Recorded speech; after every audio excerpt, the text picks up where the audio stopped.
Assalamualaikum warahmatullahi wabarakatuh. Alhamdulillah kita bertemu lagi. Kita masuk ke pertemuan yang keempat ya, dan sudah masuk ke materi yang baru, yaitu di bab 2. Sebelumnya kalian lihat dulu tayangan ini ya. Oke. Ketika kalian melihat gambar-gambar tadi, apa yang terbayangkan?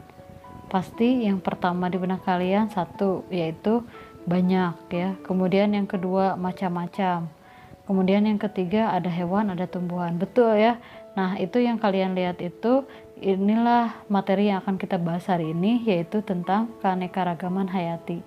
Apa itu keanekaragaman hayati? Yaitu keanekaragaman pada makhluk hidup ya. Sehingga nanti hari ini kita akan membahas mengenai biodiversity atau keragaman pada makhluk hidup.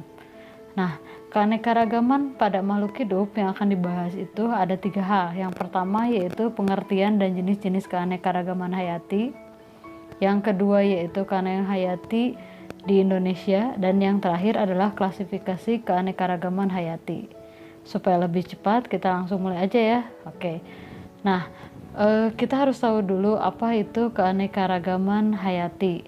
Nah, keanekaragaman hayati adalah keberagaman yang terjadi pada makhluk hidup, dimana kita tahu bahwa makhluk hidup itu sangat banyak ya. Saking banyaknya mungkin kita tidak bisa menghitung. Nah, untuk itu supaya kita bisa mengenal, kita tahu, maka keanekaragaman ini memiliki jenis. Ada beberapa jenis keanekaragaman hayati. Yang pertama ada yang disebut dengan keanekaragaman gen. Kemudian ada keanekaragaman jenis, dan yang terakhir ada keanekaragaman ekosistem. Nah, untuk yang pertama adalah keanekaragaman gen. Mungkin mendengar istilah gen sedikit tahu ya. Gen adalah faktor keturunan, betul. Jadi keanekaragaman gen itu apa?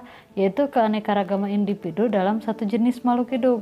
Jadi satu jenis tapi memiliki banyak variasi. Terlihat di gambar di sana itu jenisnya manusia ya, tapi memiliki banyak variasi. Ada yang pirang, ada yang hitam, ada yang putih, ada yang kuning langsat, ada yang keriting, ada yang lurus kayak gitu. Nah, kenapa? Karena semua makhluk hidup yang ada di bumi ini mempunyai kerangka dasar komponen sifat menurun yang sama. Kerangka dasar tersebut tersusun atas ribuan sampai jutaan faktor menurun yang mengatur tata cara penurunan sifat organisme. Akan tetapi, meskipun kerangka dasar gen seluruh organisme sama, namun komposisi dan susunan dan jumlah faktor dalam kerangka bisa berbeda-beda. Sehingga tidak heran jadi banyak macamnya ya, variasinya. Nah, seperti apa contoh lainnya? Nah, ini dia, lihat. Di sini ada sama-sama mangga ya. Tapi yang satu mangga arum manis, yang satu mangga si mana lagi. Ini satu jenis mangga, tapi variasinya beda. Kalau arum manis mungkin rasanya pasti beda ya. Kalau si mana lagi juga pasti beda. Nah, makanya itu dikatakan sebagai keanekaragaman tingkat gen. Jadi satu jenis tapi variasinya banyak kayak gitu. Jelas ya?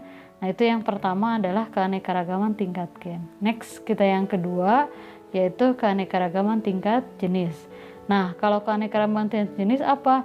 Kalau keanekaragaman tingkat jenis yaitu keanekaragaman atau variasi yang terdapat pada berbagai jenis atau spesies makhluk hidup dalam satu genus yang sama, atau dalam satu famili, atau dalam satu keluarga yang sama. Seperti apa? Contoh, misalnya kalau kalian perhatikan di sini, ini adalah tumbuhan palem-paleman ya.